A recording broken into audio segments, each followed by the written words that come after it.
Good evening बच्चों। मैंने आपको जो टेस्ट पेपर दिया था उसमें कुछ क्वेश्चंस के आंसर बता दूं पहले बच्चों। तो पहले एक क्वेश्चन है बच्चों कि के बराबर क्या होता है, ए ई माइनस ई ए बाय आर टी होता है, आर्हीनियस इक्वेशन होता है बच्चों। ये जो ये वाला पोर्शन होता है ना, ई की पावर माइनस ई ए बाय आर टी, ये fraction of molecule whose energy is greater than activation energy होता है। Fraction of molecule whose energy is greater than activation energy होता है, ग्रेटर और इक्वल टू एक्टिवेशन एनर्जी होता है बच्चों। ये फ्रैक्शन ऑफ मॉलिक्यूल होता है जिसकी एनर्जी एक्टिवेशन एनर्जी के बराबर या उससे ज्यादा हो, है ना। आप इसको कह सकते हैं फ्रैक्शन ऑफ इफेक्टिव कोलिजन भी कह सकते हैं, इसको आप फ्रैक्शन ऑफ इफेक्टिव कोलिजन भी कह सकते हैं। समझ में आया बच्चों। एक्टिवेशन एनर्जी वो एनर्जी होती है जो कि मिनिमम एनर्जी है, जो कि रिएक्शन करने के लिए चाहिए, रिएक्टेंट मॉलिक्यूल को कोलाइड होने के लिए जो एनर्जी चाहिए ताकि वो प्रोडक्ट बना सके, वो एनर्जी एक्टिवेशन एनर्जी है। तो जो के बराबर ए ई माइनस ई ए बाय आर टी होता है, जो ई की पावर माइनस ई ए बाय आर टी है, ये फ्रैक्शन ऑफ मॉलिक्यूल है जिनकी एनर्जी एक्टिवेशन एनर्जी से ज्यादा है, या फिर आप इनको कह सकते हैं फ्रैक्शन ऑफ इफेक्टिव कोलिजन। के बराबर ए ई माइनस ई ए बाय आर टी, समझ गए। अब जरा बच्चों इसमें एक क्वेश्चन और है, अगर मैं टेम्परेचर को इनफाइनाइट कर दूं, तो अगर मैं टेम्परेचर को इनफाइनाइट कर दूं तो 1/T बराबर हो जाएगा 0, और अगर 1/T बराबर 0 हो गया तो e की पावर माइनस ई ए बाय आर टी, इसकी वैल्यू हो जाएगी e की पावर 0 मतलब 1, और ऐसे केस में k की वैल्यू k के बराबर आ जाएगी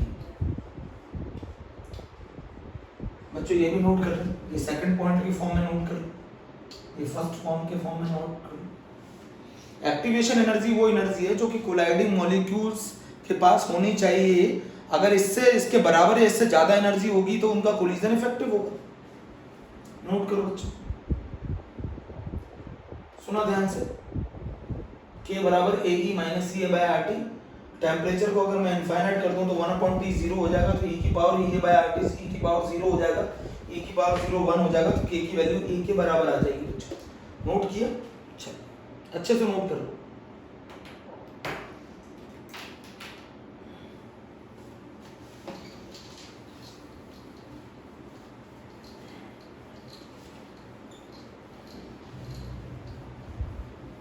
बच्चों एक और चीज बताऊं, देखो एक क्वेश्चन और पूछा था बच्चों ने, फर्स्ट ऑर्डर का रेट कांस्टेंट कैसे निकालोगे। फर्स्ट ऑर्डर का rate constant 0.693 upon T half है ना, बोलो 0.693 अपॉन टी हाफ।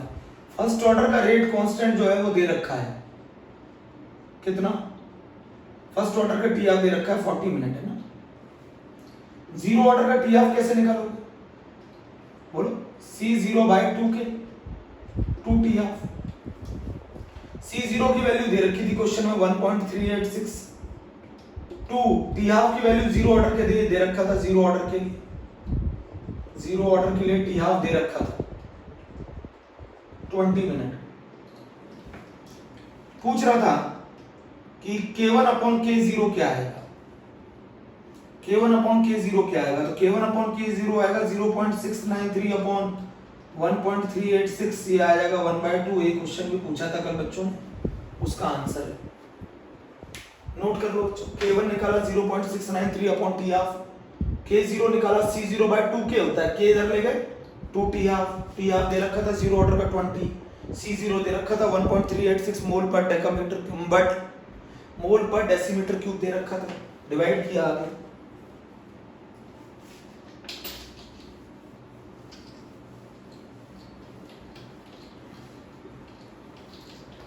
बच्चों बहुत सिंपल सी मैं एक बात बताना चाह रहा हूँ, आज हम जो टॉपिक चालू करने जा रहे हैं वो कोलॉइड्स करने जा रहे हैं या फिर कोलॉइडल सॉल्यूशन करने जा रहे हैं। आज हम जो टॉपिक स्टार्ट करने जा रहे हैं वो कोलॉइड्स करने जा रहे हैं, ठीक है। ध्यान से समझेंगे कि कोलॉइड्स की क्या कहानी है, बहुत इंपॉर्टेंट है बच्चों। सीबीएसई के हिसाब से और जी के हिसाब से ये बहुत इंपॉर्टेंट टॉपिक है, ठीक है। तो बच्चों सबसे पहले ये कहानी कहां से चालू हुई, सबसे पहले ये कहानी चालू हुई सर थॉमस ग्राम से। सर थॉमस ग्राम ने ये कहा था कि दो तरीके के सब्सटेंस होते हैं। बच्चों उन्होंने ये कहा था दो तरीके के सब्सटेंस होते हैं, दो तरीके के सब्सटेंस होते हैं। बच्चों इन्होंने कहा था, सर थॉमस ग्राम ने कहा था कि दो तरीके के सब्सटेंस होते हैं। एक सब्सटेंस होते हैं कोलॉइड और एक सब्सटेंस होते हैं जिनको कहते हैं क्रिस्टलॉइड। आगे जाके इनको क्या बोला जाता है बच्चों? ट्रू सॉल्यूशन, है ना। सर थॉमस ग्राम ने क्या बोला? सर थॉमस ग्राम ने बोला कि दो तरीके के सब्सटेंस होते हैं, एक सब्सटेंस को हम कोलॉइड कहते हैं, एक सब्सटेंस को हम क्रिस्टलॉइड कहते हैं। इन्होंने जो क्लासिफिकेशन किया था वो किस बेसिस पे किया था बच्चों? सर थॉमस ग्राम ने जो क्लासिफिकेशन किया था वो क्लासिफिकेशन किया था जो सब्सटेंस एनिमल मेम्ब्रेन या पार्चमेंट पेपर से पास हो जाएंगे उन सब्सटेंस के सॉल्यूशन को क्या बोला गया? क्रिस्टलॉइड। और जो इसमें से पास नहीं हो पाएंगे उनको क्या बोला गया? कोलॉइड। बच्चों क्रिस्टलॉइड का क्या मतलब था? क्रिस्टलॉइड वो सब्सटेंस थे जो किससे पास हो जाएंगे? पास थ्रू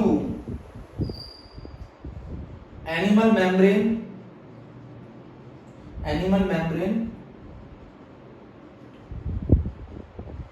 फिल्टर पेपर की तरह होती है और पार्चमेंट मेम्ब्रेन, आप ऐसे कह सकते हो। जो सब्सटेंस क्रिस्टलॉइड किनको बोला? क्रिस्टलॉइड उनको बोला गया जो सब्सटेंस आपके एनिमल मेम्ब्रेन या पार्चमेंट पेपर में से पास हो जाएंगे। बड़ा पार्चमेंट पेपर बोल सकते हैं या पार्चमेंट मेम्ब्रेन बोल सकते हैं, बहुत आसान है।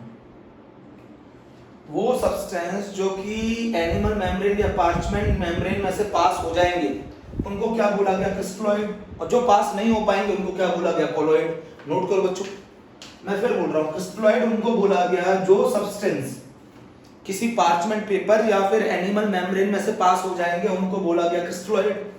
जो पास नहीं हो पाएंगे उनको बोला गया कोलॉइड। सर थॉमस ग्राम ने ये बोला था, they do not pass through, they do not pass through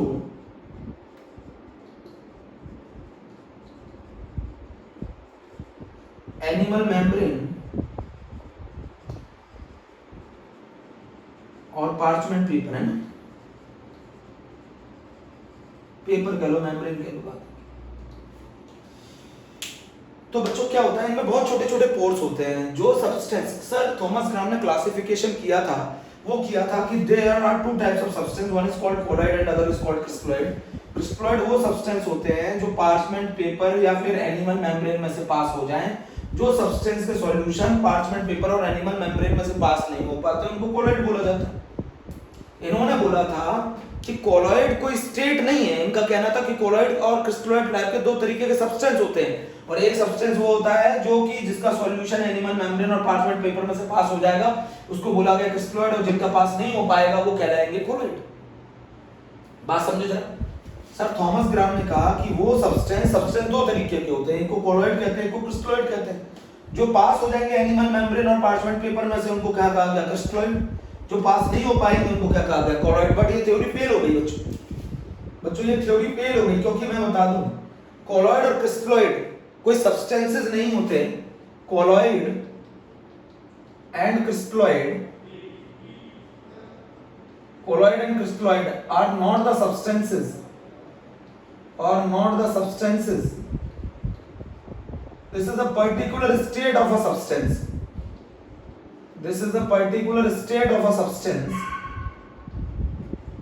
This is a particular state of a substance which depend on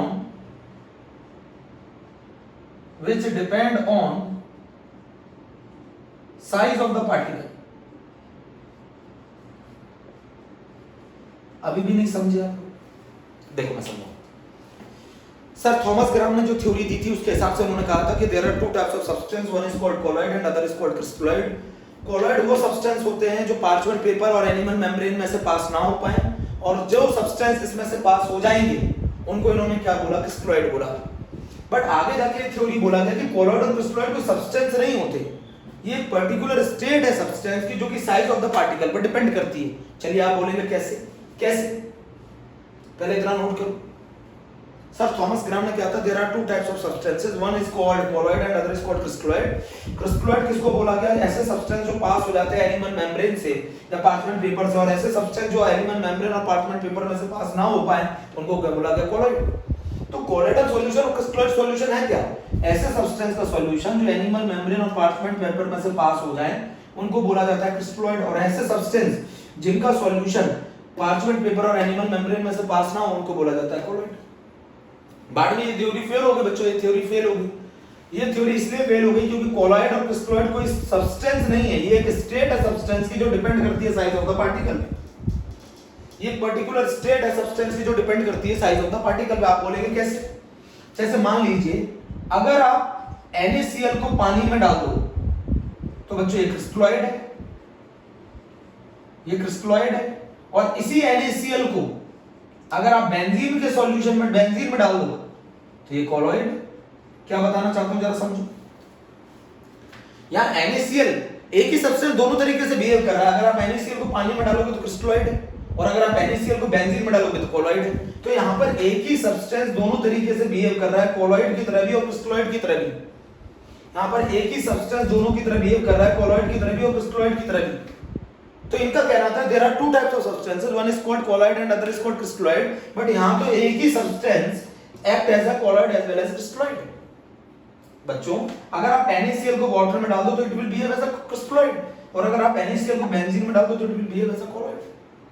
तो क्या एक बार NCERT या CBSE बोर्ड ने क्वेश्चन पूछा था बच्चों, एक बार CBSE बोर्ड ने क्वेश्चन पूछा था, एक बार बच्चों CBSE बोर्ड ने ये पूछा, can a substance behave as a both, can a substance behave as a both colloid और crystalloid, can a substance behave as a both colloid and crystalloid. बिल्कुल आंसर है यस, यस। आप देख रहे हो NaCl, यहां पर देख रहे हो ना, यहां पर आप गौर कर रहे हो ना इस बात पर, NaCl दोनों की तरह एक्ट कर रहा है, कोलॉइड की तरह भी और क्रिस्टलोइड की तरह भी। तो मैंने आपको बताया था कि ये सब्सटेंसेस नहीं है, ये पर्टिकुलर स्टेट है सब्सटेंस की जो साइज ऑफ द पार्टिकल पर डिपेंड करती है।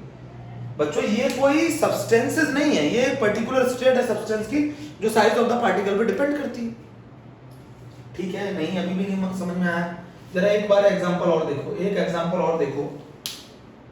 एक एग्जांपल ये है कि अगर मैं सोप को वाटर में डाल दूं तो ये कोलॉइड है, इसका सॉल्यूशन कोलॉइड है, और अगर मैं इसी सोप को अल्कोहल में डाल दूं तो इसका सॉल्यूशन क्रिस्टलोइड है। तो क्या एक ही सब्सटेंस दोनों तरीके से बिहेव कर सकता है? बिल्कुल कर सकता है। तो मैं आपको बताना चाहता हूं ये कोई सब्सटेंस नहीं है, ये कोई सब्सटेंस नहीं है बच्चों, ये स्टेट है सब्सटेंस की जो डिपेंड करती है साइज ऑफ द पार्टिकल पे। ये कोई सब्सटेंसेस नहीं है, ये स्टेट है सब्सटेंस की जो डिपेंड करती है साइज ऑफ द पार्टिकल पे। तो इतनी बात समझ में आई। तो सर थॉमस ग्राम का जो कहना था कि there are two types of substances, one is called colloid and other is called crystalloid, वो कहानी गलत हो गई। कोलॉइड और क्रिस्टलोइड कोई सब्सटेंस नहीं है, ये एक सब्सटेंस की स्टेट है जो उनके साइज पर डिपेंड करती है। क्या एक ही सब्सटेंस दोनों तरीके से बिहेव कर सकता है? बिल्कुल कर सकता है। NaCl को पानी में डाल दो क्रिस्टलोइड है, NaCl को बेंजीन में डाल दो कोलॉइड है, सोप को वाटर में डाल दो कोलॉइड है, सोप को अल्कोहल में डाल दो क्रिस्टलोइड है। जरा चेक करो, कोलॉइड और क्रिस्टलोइड कोई सब्सटेंसेस नहीं है, एक स्टेट है सब्सटेंस की जो डिपेंड करती है साइज ऑफ द पार्टिकल पे। Colloid and crystalloid are not the substances, this is the state of a substance which depend on the size of the particle. मेरे बच्चे जल्दी बोलो, this is the state of a substance which depend on the size of the particle.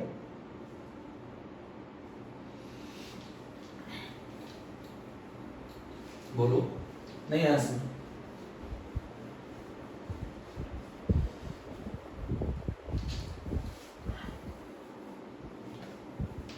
बच्चों इसके बाद हम लोग P block चालू करेंगे ना, इस चैप्टर के बाद हम लोग पी ब्लॉक चालू करेंगे।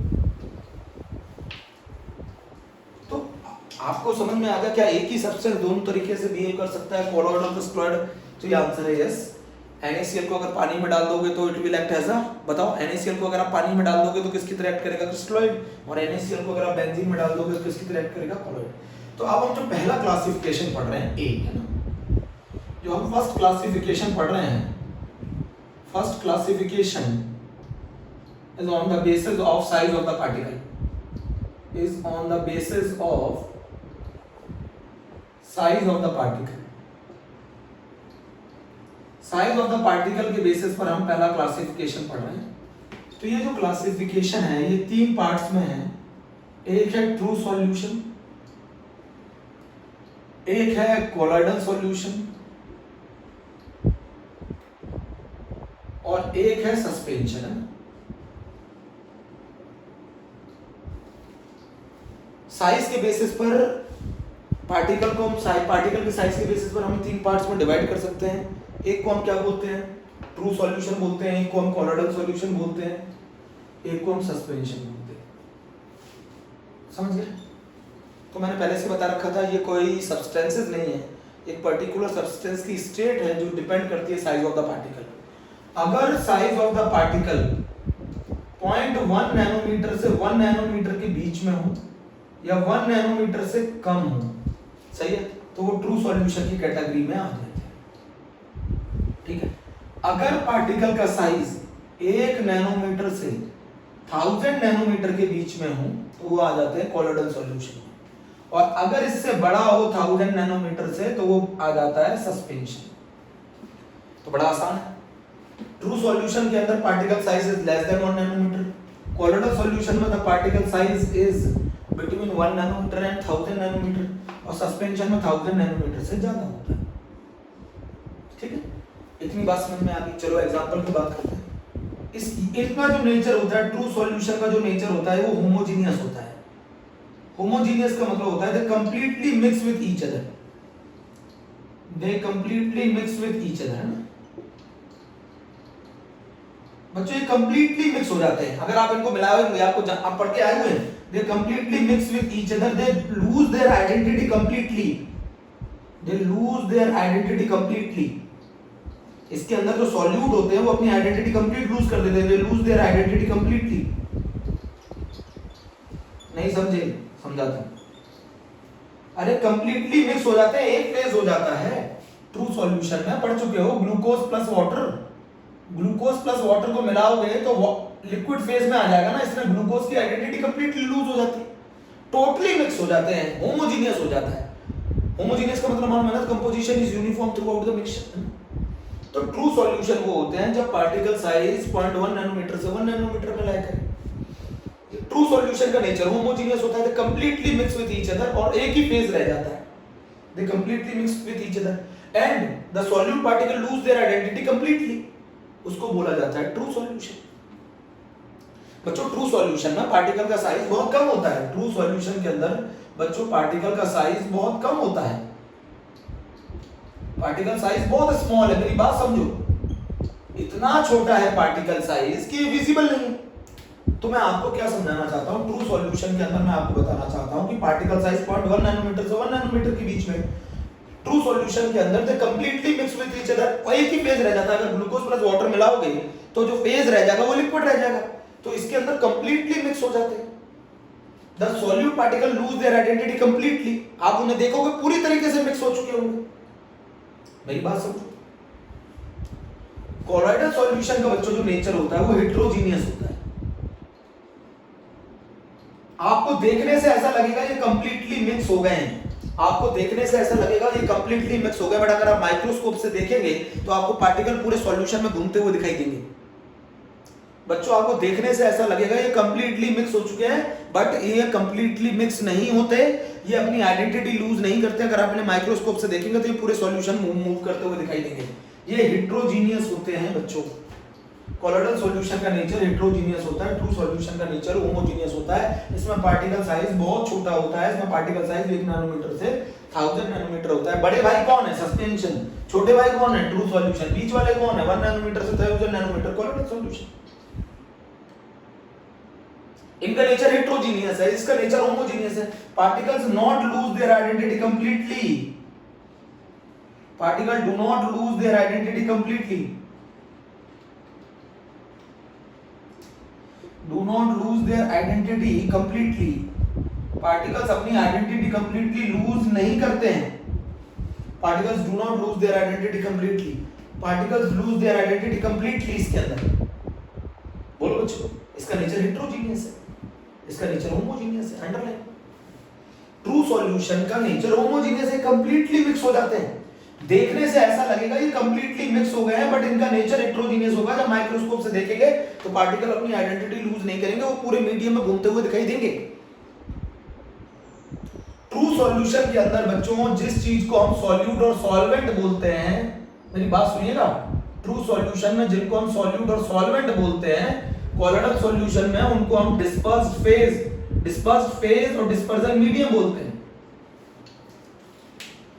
बच्चों अगर हम ट्रू सॉल्यूशन पढ़ रहे हैं तो जिसको हम घोलते हैं उसे सॉल्यूट कहते हैं, जिसमें घोलते हैं उसको सॉल्वेंट कहते हैं। बट अगर हम यही कोलोइडल सॉल्यूशन के लिए पढ़ रहे हैं तो सॉल्यूट को यहां डिस्पर्स्ड फेज बोला जाता है और सॉल्वेंट को यहां डिस्पर्जन मीडियम बोला जाता है। बच्चों डिस्पर्स्ड फेज और डिस्पर्जन मीडियम बोलते हैं कोलोइडल सॉल्यूशन के केस में। ट्रू सॉल्यूशन के केस में इनको सॉल्यूट और सॉल्वेंट बोलते हैं, कोलोइडल सॉल्यूशन के केस में इनको डिस्पर्स्ड फेज और डिस्पर्जन मीडियम बोलते हैं। बच्चों मेरी बात समझो, कोलोइडल सॉल्यूशन के केस में इसको डिस्पर्स्ड फेज और डिस्पर्जन मीडियम बोलते हैं। ट्रू सॉल्यूशन के केस में हम इसको सॉल्यूट और सॉल्वेंट बोलते हैं। इनका नेचर हेटेरोजीनियस होता है, इसका नेचर होमोजीनियस होता है। इसमें पार्टिकल्स कंप्लीटली अपनी आइडेंटिटी लूज कर देते हैं, कंप्लीटली मिक्स हो जाते हैं, इसमें पार्टिकल कंप्लीटली मिक्स नहीं होते।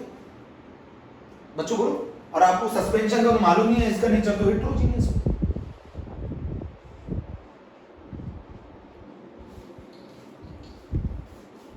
जरा चेक करो।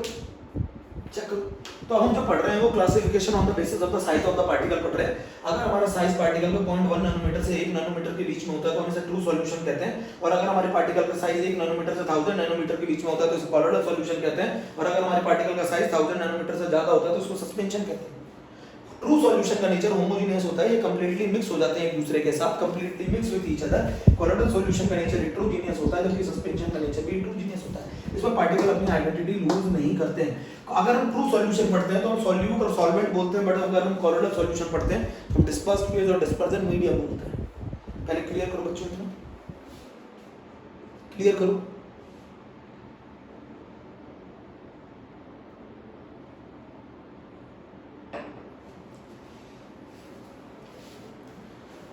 बच्चों इतना लिख लिया, इतना नोट कर लिया इतना।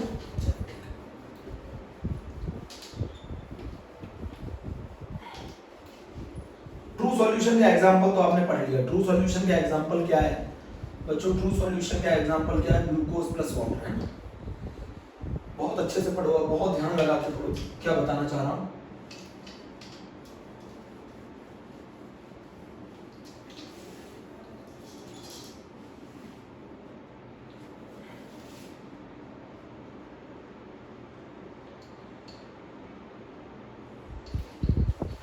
True solution, colloidal solution, suspension. अब जरा मेरी बात सुनना बहुत ध्यान से। True solution, colloidal solution, suspension, इनके पार्टिकल्स नेवर सेटल, इनके पार्टिकल कभी भी सेटल नहीं होते बच्चों। इसके पार्टिकल्स कभी भी सेटल नहीं होते, वो पूरे सॉल्यूशन में घूमते होंगे, ठीक है। कोलोइडल सॉल्यूशन के पार्टिकल भी सेटल नहीं होते। अगर आप ये सॉल्यूशन बना दोगे कोलोइडल पार्टिकल का तो वो सेटल नहीं होगा अपने आप, बट अगर सस्पेंशन के पार्टिकल ऑलवेज सेटल हो जाते हैं। जैसे आपको मैं बताऊं, सस्पेंशन का जो एग्जांपल है वो है चॉक। पाउडर्ड फॉर्म में चॉक ले लो, चॉक को ले लो पाउडर्ड फॉर्म में और उसको वाटर में मिला दो, तो आप देखोगे कुछ देर के बाद चॉक नीचे बैठ जाएगी, नीचे की साइड बैठ जाएगी, इकट्ठा हो जाएगी। चॉक पाउडर प्लस वाटर नीचे की साइड इकट्ठा हो जाएगी, वो कहलाएगी सस्पेंशन, है ना। कोलोइडल सॉल्यूशन का एग्जांपल है, आपने प्रोटीन पाउडर देखा बच्चों, प्रोटीन पाउडर, उसको वाटर में मिला दो, गर्म पानी में मिला दो, शेक कर दो। ये जो एग्जांपल है ये कोलोइडल सॉल्यूशन का एग्जांपल है। तो ट्रू सॉल्यूशन के पार्टिकल भी कभी सेटल नहीं होते, वो पूरे सॉल्यूशन में घूमते रहेंगे। इसके पार्टिकल भी कभी सेटल नहीं होते, बट इसके पार्टिकल सेटल हो जाते हैं। क्यों सेटल हो जाते हैं? क्योंकि इनका साइज बड़ा होता है, साइज बड़ा होता है। ये क्यों सेटल हो जाते हैं? क्योंकि इनका साइज बड़ा होता है। लार्ज साइज पार्टिकल है क्योंकि इनका साइज बड़ा होता है। They are large size particle बच्चों, they are large size particle, ठीक है। तो अगर आप इन तीनों के सॉल्यूशन बनाओगे तो बताओ किस केस में पार्टिकल सेटल हो जाएंगे? सस्पेंशन के केस में पार्टिकल सेटल हो जाएंगे, कोलोइडल सॉल्यूशन के केस में सेटल नहीं होंगे, ट्रू सॉल्यूशन के केस में सेटल नहीं होंगे। ट्रू सॉल्यूशन को चाहे बच्चों कितना भी फाइन फिल्टर पेपर ले लो, अल्ट्रा फिल्टर पेपर ले लो, अल्ट्रा फिल्टर पेपर से भी आप इसको सेपरेट नहीं कर सकते। आप इनको अल्ट्रा फिल्टर पेपर से भी सेपरेट नहीं कर सकते। आप इनको अल्ट्रा फिल्टर पेपर से सेपरेट कर सकते हो। जी, अल्ट्रा फिल्टर पेपर का मतलब है जिनका पोर साइज बहुत छोटा होता है। अल्ट्रा फिल्टर पेपर से आप इनको सेपरेट कर सकते हो। बट आपको मैं बता दूं, सस्पेंशन को आप नॉर्मल फिल्टर पेपर से सेपरेट कर सकते हो। बच्चों, सस्पेंशन को नॉर्मल फिल्टर पेपर से सेपरेट कर सकते हो। नॉर्मल फिल्टर पेपर से सेपरेट कर सकते हो। ट्रू सॉल्यूशन के पार्टिकल कभी सेटल नहीं होते, कोलोइडल सॉल्यूशन के पार्टिकल कभी सेटल नहीं होते, सस्पेंशन के पार्टिकल सेटल हो जाते हैं क्योंकि वो साइज में बड़े होते हैं। आप इनको चाहे किसी भी फिल्टर पेपर, चाहे कितना भी अच्छा फिल्टर पेपर ले लो, आप इन्हें सेपरेट नहीं कर सकते। इनको आप अल्ट्रा फिल्टर पेपर से सेपरेट कर सकते हो, नॉर्मल फिल्टर पेपर से सेपरेट नहीं कर सकते। आप इनको नॉर्मल फिल्टर पेपर से सेपरेट नहीं कर सकते। दूसरा बच्चों, नॉर्मल फिल्टर पेपर से आप इन्हें सेपरेट कर सकते हैं। आप जरा मेरी एक बात सुनो बच्चों, मैं आपको एक चीज बताना चाहता हूँ। बच्चों एक चीज याद रखिएगा, जैसे ये बोर्ड पूरा भरा हुआ है, क्या मैं इस पर और ज्यादा लिख सकता हूँ? नहीं लिख सकता। ये पूरा बोर्ड सब कुछ भरा हुआ है इस पर। अब इस पर इतनी जगह नहीं है कि मैं लिख सकता हूँ इस पर कुछ।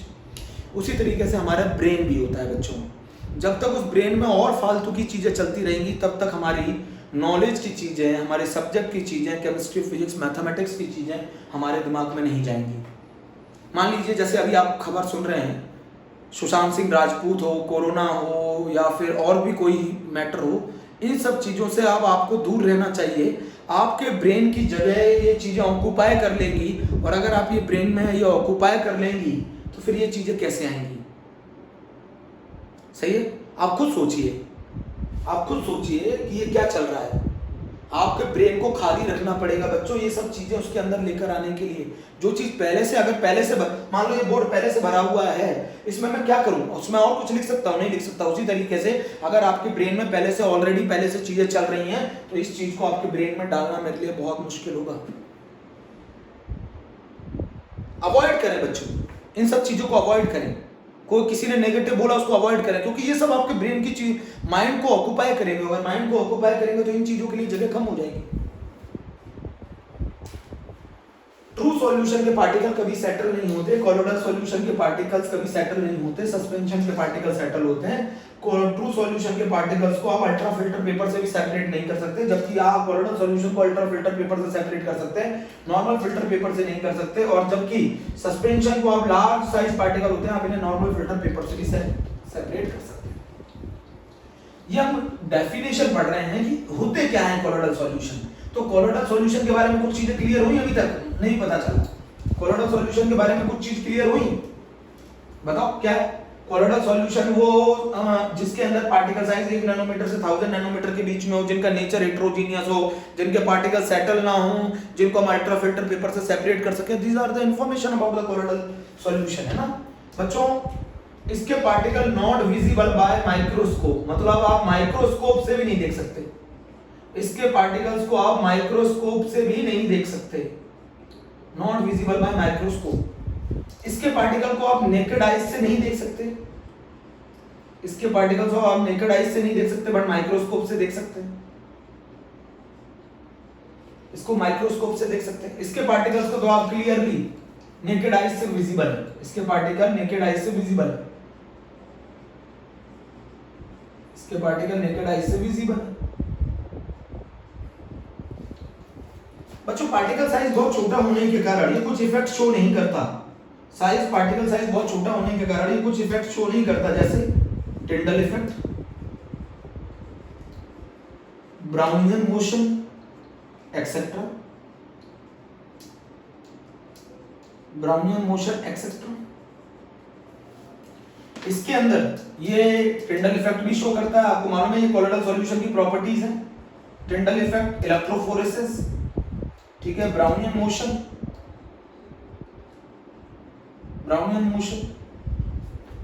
बट बच्चों मैं बता दूं सस्पेंशन, बच्चों सस्पेंशन जो है, सस्पेंशन ये भी शो नहीं करता। क्यों नहीं शो करता? क्योंकि इसमें साइज ऑफ द पार्टिकल बहुत बड़ा है, तो ये शो नहीं करता। क्या टिंडल इफेक्ट? ये भी शो नहीं करता।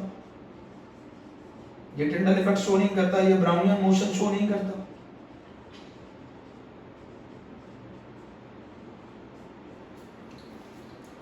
ये टिंडल इफेक्ट ये शो नहीं करता, ब्राउनियन मोशन शो नहीं करता, ये Tyndall effect Brownian motion show नहीं करता। तो आपको कुछ इंफॉर्मेशन मिल पाए कि कोलोइडल सॉल्यूशन क्या होते हैं, कोलोइड्स क्या होते हैं। तो मैंने आपको इतना एक टेबल बनाया है, आप इसको पूरा लिख लो, फिर हम आगे चलते हैं।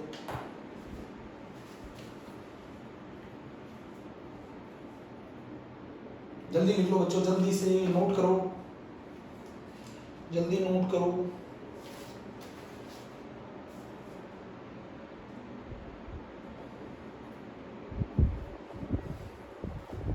ठीक है बच्चों, एक चीज मैं आपको बताना चाहता हूँ। अब हमें कुछ क्लियर हो गया है कोलोइडल सॉल्यूशन और सस्पेंशन और ट्रू सॉल्यूशन कैसे क्लियर हो गया मैं बताता हूँ। ठीक है, शायद मुझे उम्मीद है आप लोगों को भी थोड़ा सा क्लियर हो गया होगा।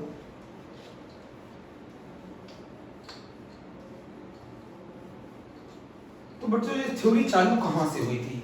ये थ्योरी चालू हुई थी सर थॉमस ग्राम से। सर थॉमस ग्राम ने ये कहा था कि there are two types of substance, one is called colloid and other is called crystalloid. Colloid वो सब्सटेंस हैं जो कि पार्चमेंट पेपर और एनिमल मेम्ब्रेन से पास नहीं होते हैं।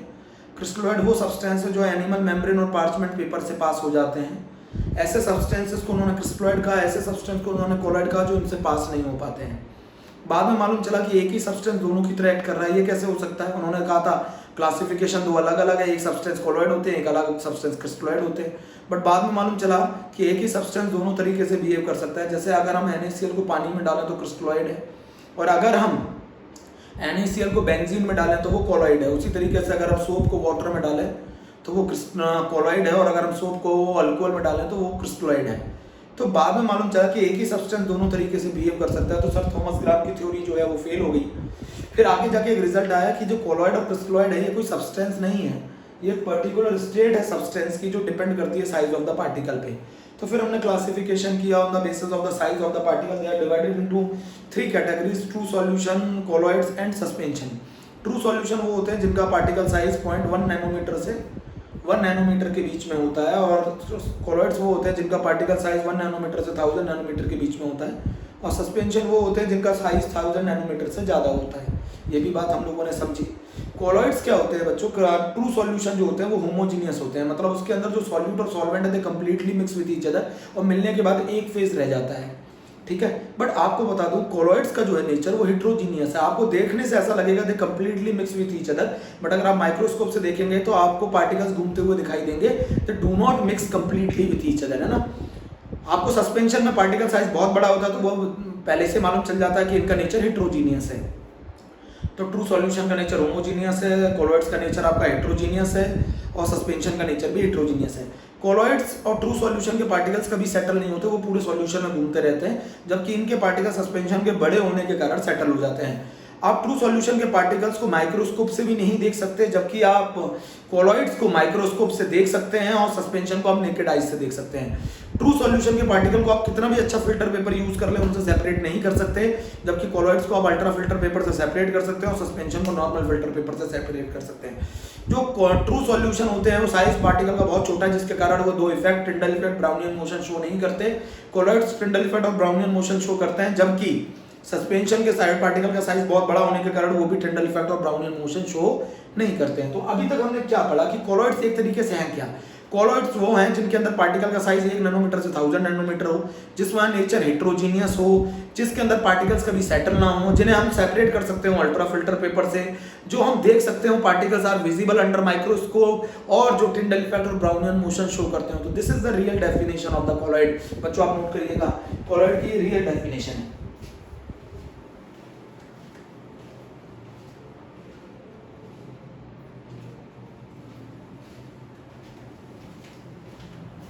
अब हम बच्चों क्लासिफिकेशन कर रहे हैं on the basis of dispersed phase and dispersion medium. Colloids का क्लासिफिकेशन पढ़ रहे हैं बच्चों, ये बहुत इंपॉर्टेंट टॉपिक है, क्लासिफिकेशन ऑफ द कोलॉइड्स। अब हम बच्चों जो पढ़ रहे हैं वो पढ़ रहे हैं classification of colloids on the basis of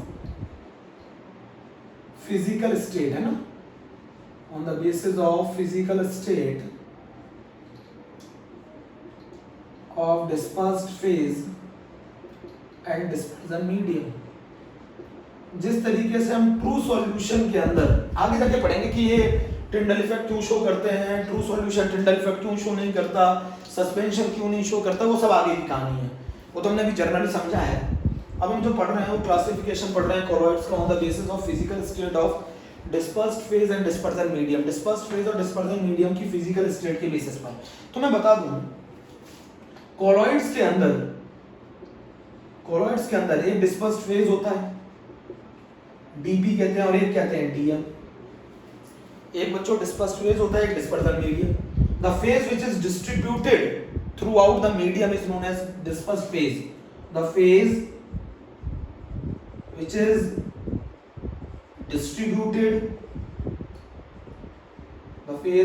distributed or dispersed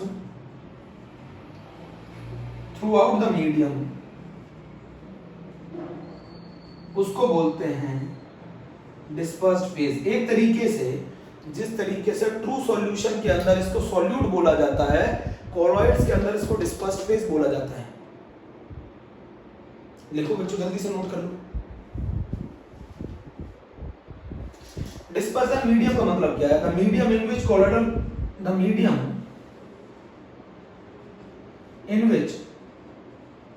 dispersed phase is the medium। बच्चों नोट करना है, पहले बार डिस्पर्स्ड फेज क्या है? The phase which is distributed और dispersed throughout the medium बच्चों, and the medium in which colloidal particle are dispersed. The medium in which colloidal particle are dispersed। The medium in which colloidal particle are dispersed है ना, school के लिए proper definition चाहिए ना। colloidal particle are dispersed, वो medium जिसके अंदर colloidal particle dispersed होते हैं। मान लो अब मैं आपको सिखाऊं, अगर एक गोल्ड का सॉल्यूशन ले लूं, गोल्ड का colloidal सॉल्यूशन ले लूं, गोल्ड का colloidal सॉल्यूशन, अगर मैं गोल्ड का colloidal सॉल्यूशन ले लूं तो उसके अंदर जो गोल्ड के पार्टिकल्स हैं वो डिस्पर्स्ड फेज हैं, और जो वाटर है वो डिस्पर्जन मीडियम है। मतलब अगर हम इस तरीके का एक डायग्राम बना दें बच्चों, ये वाटर है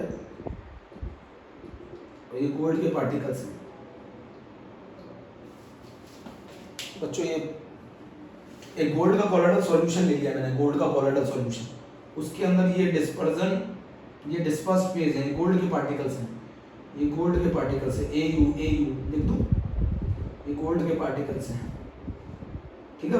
बहुत छोटे होते हैं, ये तो बहुत, जब हम इसका कोलोइडल सॉल्यूशन बनाएंगे तो ये मैं बताना चाहता हूँ, ये गोल्ड के कोलोइडल पार्टिकल्स है, ये गोल्ड है, गोल्ड के पार्टिकल है, तो डिस्पर्स्ड फेज, और ये वाटर है तो ये डिस्पर्जन मीडियम है।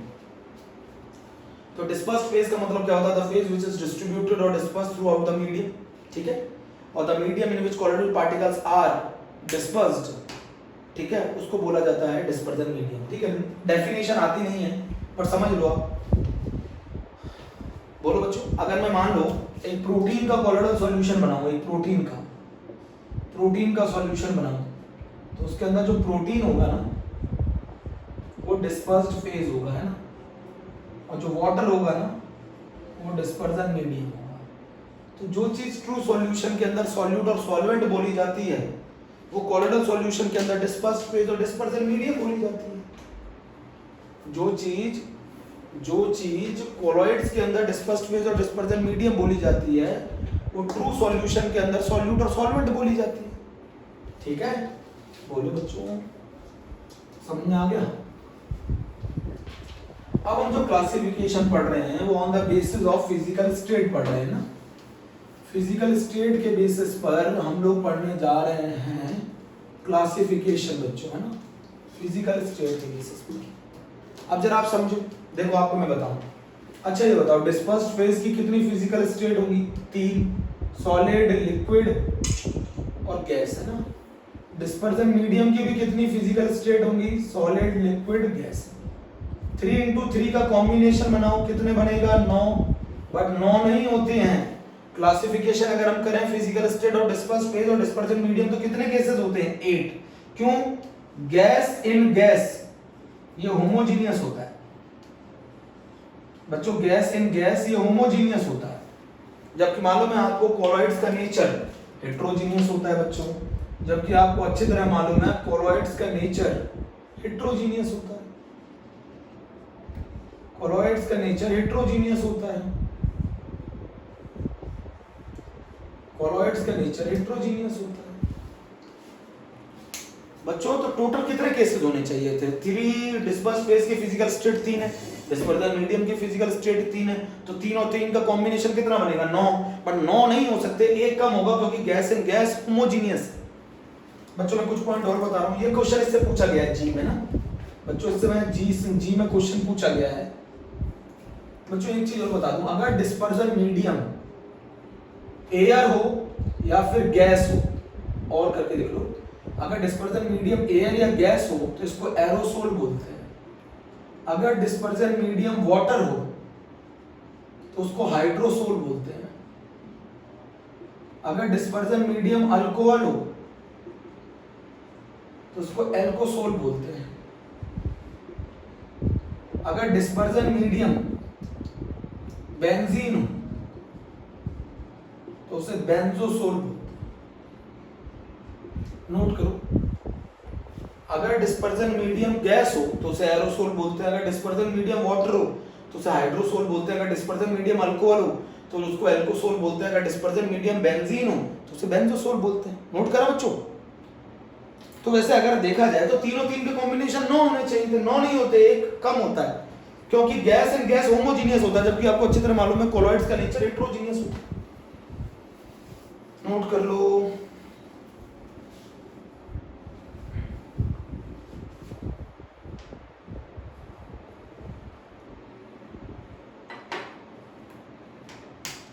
नोट किया? रफ कर दो। अब मैं आपको इसको तरीका सिखाता हूं कि कैसे आप इसको याद रखो। एनसीईआरटी में टेबल है बच्चों, इसके एग्जाम्पल पूछे जाते हैं, इनके नाम पूछे जाते हैं, ठीक है? बहुत आसान तरीका। मैं तो कैसे करता हूँ वो बताता हूँ आपको, वो तरीका बताता हूँ जिससे मैं पढ़ता था। मैं क्या करता था, सबसे पहले क्या लिखता था, यहाँ डिस्पर्स्ड फेज लिखता था, ठीक है? यहाँ डिस्पर्जन मीडियम लिखता था, यहाँ कोलोइडल सॉल्यूशन का कोलॉइड्स का नाम लिखता था क्या होगा, और यहाँ एग्जाम्पल लिखता था, है ना बच्चों? Dispersed phase in dispersion medium लिख लो। अच्छा, सबसे पहले क्या करो, डिस्पर्जन मीडियम में लिख दो solid liquid gas, solid liquid gas, solid liquid. अब एक केस नहीं हो सकता, डिस्पर्स्ड फेज में क्या लिख दो, सॉलिड सॉलिड सॉलिड, है ना? बोलो। फिर डिस्पर्जन मीडियम डिस्पर्स्ड फेज में क्या लिख दो, लिक्विड लिक्विड लिक्विड, है ना? इसमें क्या लिख दो, गैस और गैस। ऐसे कॉम्बिनेशन बना लेते हैं। सबसे पहला केस हो जाएगा सॉलिड इन सॉलिड, फिर सॉलिड इन लिक्विड, फिर सॉलिड इन गैस, फिर लिक्विड इन सॉलिड, फिर लिक्विड इन लिक्विड, फिर लिक्विड इन गैस, फिर गैस इन सॉलिड, फिर गैस इन लिक्विड, है ना? सॉलिड इन सॉलिड को बोलते हैं बच्चों सॉलिड सोल, है ना? क्या बोलते हैं, सॉलिड सोल। जो जेमस्टोन मैंने पहन रखे ना, ये सब इसी का एग्जांपल है। इसके एग्जांपल क्या है, जेमस्टोन, रूबी, एनसीईआरटी में शायद दे रखा है, जेमस्टोन, रूबी, सॉलिड सोल बोलते हैं। जब सॉलिड इन सॉलिड में, सॉलिड को सॉलिड में मिलाओगे तो सॉलिड सोल बोलते हैं। Example gemstone. Solid in liquid को सोल बोलते हैं, सॉलिड इन लिक्विड को सोल बोलते हैं। बच्चों इसका एग्जांपल है, आप लोगों के घर में यूज होता है पेंट, मडी वाटर, कीचड़, मडी वाटर, इसमें सॉलिड को हम मिक्स करते हैं लिक्विड में। आप कभी जाओ पेंट बनाने तो सॉलिड को लिक्विड में मिक्स किया जाता है, सॉलिड इन लिक्विड। अच्छा अभी बताओ सॉलिड इन गैस को क्या बोलते हैं? अभी मैंने बताया था इसका नाम एरोसोल, याद है? जो डस्ट उड़ती है, डस्ट, डस्ट में क्या होता है, हवा में, है ना, डस्ट पार्टिकल मूव करते हैं। और एक और एग्जांपल हो सकता है स्मोक, एक और एग्जांपल हो सकता है स्मोक। तो अगर हम सॉलिड को सॉलिड में मिलाएं तो सॉलिड सोल है, जिसका एग्जांपल है जेमस्टोन और रूबी, है ना? अरे जेमस्टोन, ग्लास भी ले सकते हो, जेमस्टोन इसका एग्जांपल है बच्चों, ना? पेंट और मडी वाटर सेकंड का एग्जांपल है सोल का। डस्ट और स्मोक, अरे स्मोक के अंदर कार्बन पार्टिकल डिस्पर्स्ड होते हैं एयर में, स्मोक के अंदर कार्बन पार्टिकल डिस्पर्स्ड होते हैं एयर में। इसके अंदर डस्ट के अंदर है जो ये डस्ट पार्टिकल्स होते हैं वो डिस्पर्स्ड होते हैं एयर में। Liquid in solid is very important, gelled तुम खाते हो जैसे चीज, बटर, ये खाते हो। दूसरा एग्जांपल याद मत रखना ये वाला बटर चीज। इसका एक और एग्जांपल है शू पॉलिश। ये मत सोचना कि है ना ये खाते हैं चीज और बटर। लिक्विड इन सॉलिड का एग्जांपल है बच्चों जेल, चीज, बटर, शू पॉलिश, है ना। लिक्विड को अगर हम डिस्पर्स करते हैं सॉलिड में तो उसको क्या बोला जाता है? जेल। लिक्विड इन लिक्विड को बोला जाता है बच्चों इमल्शन। वेरी इंपॉर्टेंट एग्जांपल है मिल्क, कोल्ड क्रीम। मिल्क के अंदर ऑयल डिस्पर्स होता है वाटर में। मिल्क के अंदर ऑयल डिस्पर्स होता है वाटर में बच्चों। फैट नहीं होता, fat is dispersed in water, oil is dispersed in water. Liquid in gas का एग्जांपल है बच्चों एरोसोल। लिक्विड इन गैस का एग्जांपल एरोसोल है, याद है नहीं? फॉग, मिस्ट, कोहरा, है ना।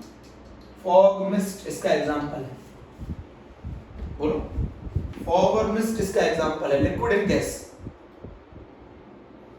बोलो बच्चों liquid in gas. Gas in solid बच्चों इसको कहते हैं सॉलिड सोल। इसका एग्जांपल है फोम, रबर। आपने रबर देखी है, उसमें पोर्स होते हैं, उसमें फोम रबर। आपने रबर देखी है ना, उसमें पोर्स होते हैं, उसमें एयर होती है। तो रबर तो सॉलिड होती है, उसके अंदर कौन है? एयर। तो गैस इन सॉलिड का एग्जांपल है। गैस इन लिक्विड का एग्जांपल है फोम। गैस इन लिक्विड का एग्जांपल है फोम और इसका एग्जांपल है सोप, लेदर, झाग। सोप, लेदर, फोम, है ना, एक्सेट्रा। सोप, लेदर, फोम, है ना। बच्चों यहां पर आप रबर लिख लो, फोम रबर मत लिखो, है ना?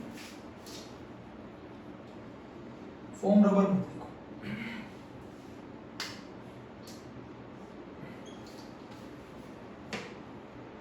शेविंग क्रीम ऐसे इसमें लिख सकते हैं इसमें।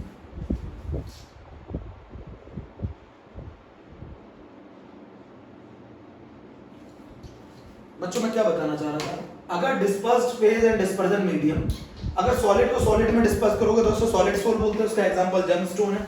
सॉलिड को लिक्विड में अगर डिस्पर्स करोगे तो उसको सोल बोलते हैं, उसका एग्जांपल मडी वाटर, पेंट है। सॉलिड को गैस में डिस्पर्स करोगे तो उसका एग्जांपल स्मोक और डस्ट है। लिक्विड को सॉलिड में डिस्पर्स करोगे उसका एग्जांपल जेल है, जिसको हम चीज, बटर या shoe polish. Liquid in liquid में इमल्शन है, मिल्क है, कोल्ड क्रीम है। लिक्विड इन गैस को एरोसोल बोलते हैं, जिसका एग्जांपल फॉग और मिस्ट है। गैस इन सॉलिड का एग्जांपल है रबर। गैस, रबर के अंदर पोर्स होते हैं, उसके अंदर गैस एयर होती है, तो पूरा सॉलिड होता है। सॉलिड होता है डिस्पर्जन मीडियम और जो गैस होती है वो होती है disperse phase. Gas in liquid के एग्जांपल है सोप, लेदर या शेविंग क्रीम या फोम। ठीक है बच्चों, this is the whole classification which is based on the physical state of dispersed phase and dispersion medium. इसको मैंने कोशिश की है थोड़ा तुम्हें सही से बताने की, बाकी आप एनसीईआरटी से इसके एग्जांपल पढ़ सकते हैं। ओके बच्चों, थैंक यू बच्चों।